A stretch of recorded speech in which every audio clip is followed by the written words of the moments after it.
Chapter 10. The Lobster Quadrille. The Mock Turtle sighed deeply and drew the back of one flapper across his eyes.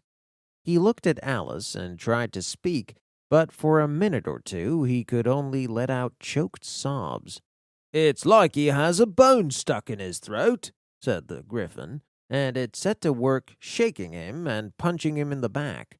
At last the Mock Turtle recovered his voice, and, with tears running down his cheeks, he went on again. "You may not have lived much under the sea." "I haven't," said Alice.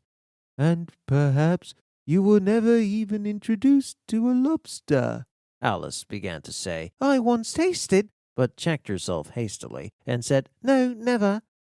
"So you can have no idea what a delightful thing a lobster quadrille is." "No, indeed. What sort of a dance is it?" "Why," said the Gryphon, "you first form into a line along the seashore." "Two lines," cried the Mock Turtle. "Seals, turtles, salmon, and so on. Then when you've cleared all the jellyfish out of the way—" "That generally takes some time," interrupted the Gryphon. "You advance twice." "Each with a lobster as a partner," cried the Gryphon. "Of course," the Mock Turtle said. "Advance twice, grab your partners." "Change lobsters and retire in same order," continued the Gryphon.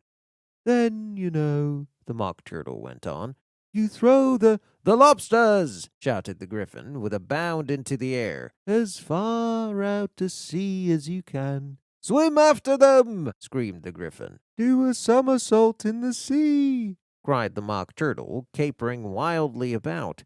"Change lobsters again!" yelled the Gryphon at the top of its voice.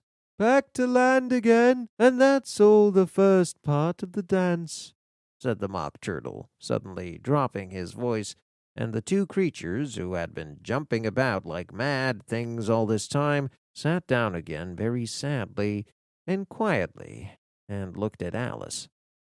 "It must be a very pretty dance," said Alice timidly. "Would you like to see a little of it?" said the Mock Turtle,